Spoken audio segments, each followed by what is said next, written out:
किसी सुनो किताबी सही हवाले के डॉक्टर बजाय साहब, अरे पहले नहजुल किताबी बलागा हवाले में के आग बजाय लगेगी, किसी पहले भी नहजुल किताबी बलागा में आग हवाले के लगेगी, बजाय पहले नहजुल ये बलागा किसी में भी आग लगेगी। किताबी सुनो, अरे पहले नहजुल बलागा में आग लगेगी, बाद में कुरान के ऊपर बात होगी। बजाय पहले नहजुल ये बलागा किसी में भी आग लगेगी। किताबी सुनो, अरे पहले नहजुल बलागा में आग लगेगी, बाद में कुरान के ऊपर बात होगी।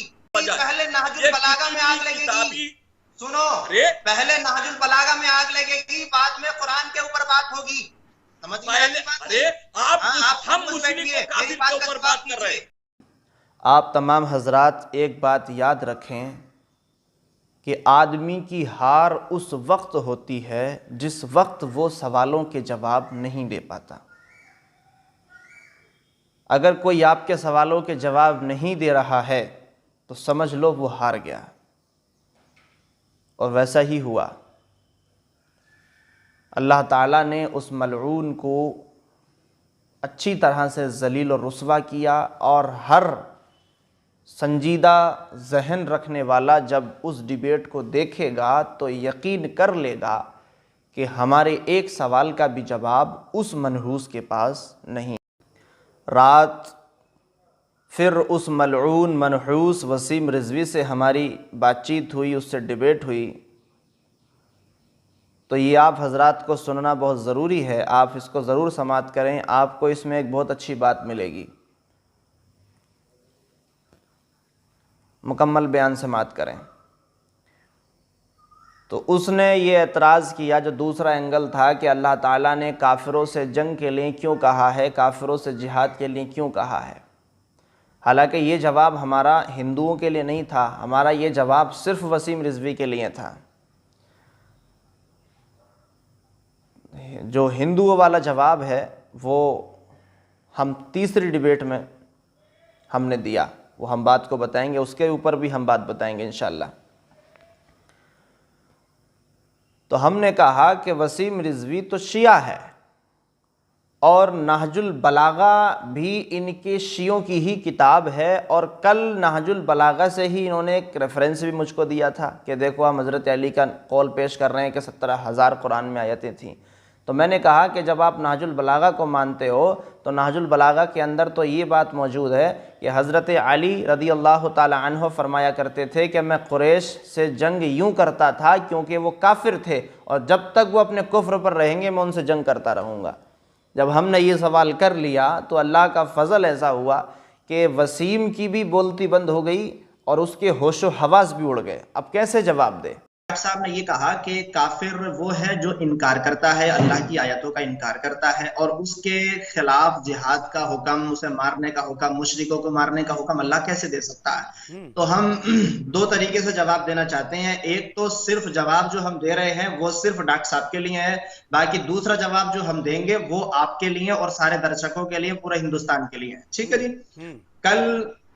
कल डॉक्टर साहब ने एक किताब पेश की, इनके जनाब पंडित महेंद्र पाल आर्य साहब, इन्होंने एक किताब पेश की नहजुल बलागा। ठीक है, उसमें हजरत अली अलैहिस्सलाम के कौल मौजूद हैं, और डॉक्टर साहब उस किताब को मानते हैं, वो शियों की ही किताब है। उस किताब के पेज नंबर 51, खुतबा नंबर 33।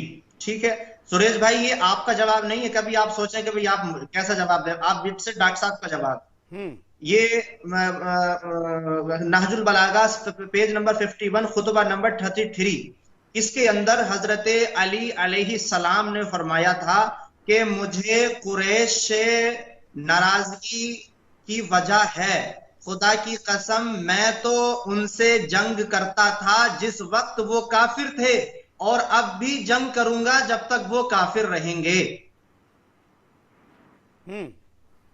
अब नहजुल बलागा के अंदर हजरत अली अलैहिस्सलाम कह रहे हैं कि मैं काफिरों से जंग करता था और काफिरों से अब भी जंग करूंगा। अच्छा, कुरैश नहीं डॉक्टर साहब सुनिए, डॉक्टर साहब please please please please have patience please. Doctor साहब एक मिनट, नहीं सुनिए, डॉक्टर साहब अभी आपने कुछ पढ़ा और कुछ छोड़ दिया। उसमें लिखा है जो आप पढ़ रहे हैं, मेरे पास इस वक्त मौजूद नहीं है, आपकी पढ़ी हुई हम मान रहे हैं। मैं आपके पैनल वालों को स्क्रीनशॉट भेज रहा हूं, आप टीवी चैनल पे दिखा दें, कुछ नहीं छोड़ा, आप देख लें। तो क्या, तो हमने यही इसीलिए तो कहा कि पहले नहजुल बलागा में आग लगाओ। फिर जब उसका जवाब नहीं बन पड़ा, अब चूँकि एंकर भी उन्हीं के साथी हैं, वो भी उन्हीं की मिली भगत है और फिर ये प्री प्लानिंग सबके काम हो रहे हैं, तो जब हमने ये सवाल किया और उससे जवाब नहीं दिया गया तो जनाब एंकर साहब ने उनका साथ देने के लिए क्या कहा कि अगर आप, एंकर ने फिर मुझसे क्या कहा कि अगर आप इनकी किताब का कोटेशन दे रहे हैं तो फिर 17,000 वाली आयत वाली बात भी मानिए। तो मैंने कहा कि क्या आप बाहर शरीयत को मानते हैं? जब आप नहीं मानते तो फिर आपने मुझे कोटेशन क्यों दिया? आप कुरान को मानते हैं? बोले नहीं मानते। मैंने कहा जब आप कुरान नहीं मानते तो फिर आप कुरान का कोटेशन मुझे क्यों देते हैं? तो मेरा मानना ज़रूरी नहीं है, जो मानता है उससे तो बता रहा हूँ ना। मैं जो बता रहा हूँ, जिस किताब का जो मैं हवाला दे रहा हूँ, उसको वसीम रिजवी तो मानता है ना। जब मानता है तो इस बात का जवाब दे कि कुरान में भी जिहाद के लिए काफिरों से लिख रहा है और हज़रत अली ने भी कहा है, तो कुरान की तब्दील की तो बात कर रहा है, तो इसे नाजुल बलागा को भी तो जला।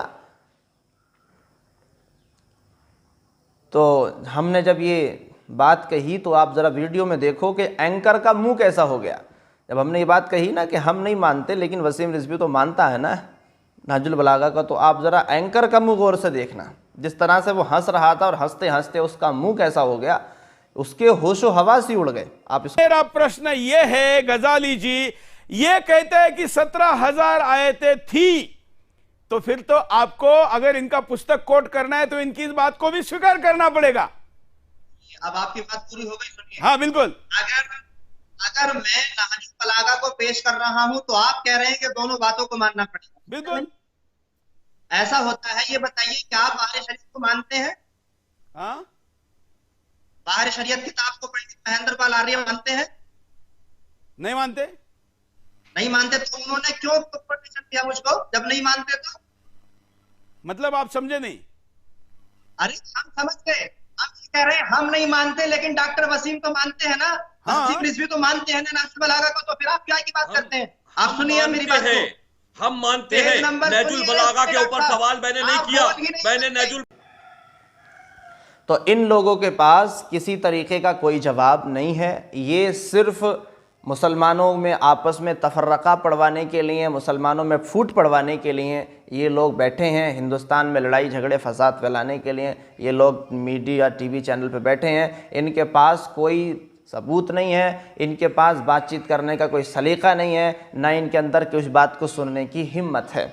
अब जब हमने इनसे सवाल पे सवाल करते रहे तो फिर और ये जवाब भी नहीं दे सका, तो आखिर में क्या हुआ कि वसीम रिजवी ने कहा कि नहीं, हम नाजुल बलागा की बात ना करो, आप हिस्ट्री की बात ना करो। वही कल वाली बात फिर कह दी उसने आज कि आप नाजुल बलागा की बात ना करो, हम तो कुरान पे बात करने बैठे हैं। सुनिए, आप हमारी बात सुनिए। आप ये किताबें नाजुल बलागा और ये बंद कीजिए, आप कुरान मजीद के ऊपर आइए कि कुरान मजीद में मुशरिक और काफिर किसको कहते हैं। जो सवाल आपने हमसे किया था वही सवाल हम आपसे कर रहे हैं। आप तो नाजुल बलागा पे बात ना करो, कुरान पे बात करो। अरे भाई ये कौन सा इंसाफ है? जो बात कुरान में है वो तुम्हारी किताब में भी तो है, तो पहले उसे आग लगाओ ना। फिर हमने कहा कि पहले नाजुल बलागा में आग लगनी चाहिए। देखिए, में मुशरिक और काफिर किसको कहते हैं। जो सवाल आपने हमसे किया था वही सवाल हम आपसे कर रहे हैं। आप किसी किताबी हवाले के बजाय किसी किताबी हवाले के बजाय किसी भी किताबी हवाले के बजाय पहले नाजुल बलागा में आग लगेगी। सुनो, पहले नाजुल बलागा में आग लगेगी, बाद में कुरान के ऊपर बात होगी। समझ में आई बात? अरे आप हम मुशरिक और काफिर के ऊपर बात कर रहे हैं। तो अल्लाह का फ़ज़ल ऐसा हुआ, माशाअल्लाहुल अज़ीज़, आप तमाम हज़रात की दुआएं रहीं और आप तमाम हज़रात का दुआओं के साथ साथ रहा कि अल्लाह पाक ने हमारा रोब व दबदबा रखा और इस मलऊन की ज़बान पर अल्लाह ने कोई जवाब जारी ही नहीं किया। और जारी होगा भी कैसे? कोई जवाब इनके पास हो तब ना। ये लोग तो प्री प्लानिंग यहाँ पर स्टूडियो में मीडिया पर बैठे हैं, और हालांकि ये जो जवाब था हमारा, अब हम इंशाअल्लाहुल अज़ीज़ अगले बयान में ये भी बताएंगे कि क्या कुरान पाक हुजूर के ज़माने में लिखा गया था या नहीं लिखा गया था। फिर हम ये भी बताएंगे क्या हज़रत उस्मान गनी ने कुरान जलाया था। फिर हम ये भी साबित करेंगे कि कुरान अल्लाह की किताब है। अभी हम अगले बयान में इंशाअल्लाह आपको बताएंगे। आप हजरात बयानात को समाअत करें और अपने ईमान को मज़बूत रखें। कोई भी मोमिन भाई अपने ईमान को ना डगमगाए। कुरान पाक के ख़िलाफ़ इन लोगों की जो गुफ्तगू हो रही है उसे सुनकर अपने ईमान पर आप जो है निशान ना आने देना, अपने ईमान को कमज़ोर मत करना, क्योंकि अब जो भी इन लोगों की बातें हो रही हैं उस वजह से आप लोग परेशान नहीं होना और ज़रा सा भी कुरान पाक पर शक करने का भी आपका ख्याल नहीं जाना चाहिए। ठीक है ना। इंशाअल्लाह अज़ीज़ हमने डिबेट जो उससे की है, हम हालांकि हमें मालूम है कि उस चैनल में हमारी बात नहीं सुनी जाएगी, लेकिन हमने जो डिबेट उससे की है वो सिर्फ़ उसका मकसद यही था कि उसे डिबेट करके हम कम से कम जलील करें और जो भी हमारे मुसलमान भाई हैं कम से कम उनके जहनों से शक व शुबहात दूर हो जाएं कि हाँ कुरान पाक हमारा हक़ है, ये अल्लाह का ही कलाम है। बस यही साबित करने के लिए हम मीडिया पर बैठे थे, डिबेट करने के लिए बैठे थे, ताकि ये जलील हो और मुसलमानों के जो ईमान की चमक है वो बरकरार रहे और ज़रा सा भी शक व शुबहा का गुमान कुरान की तरफ हमारा ना जा सके। सिर्फ़ इसलिए हम इस जलील से डिबेट करने बैठे। तो आप हजरात अल्लाह पे भरोसा रखें। इंशाअल्लाह अज़ीज़ अल्लाह पाक अपने कुरान की हिफाजत फरमाने वाला है और उसने फरमा दिया इन्ना नहनु नज़्ज़लना ज़िक्रा व इन्ना लहु लहाफ़िज़ून। हमने ही कुरान को नाजिल किया और हम ही उसकी हिफाजत करने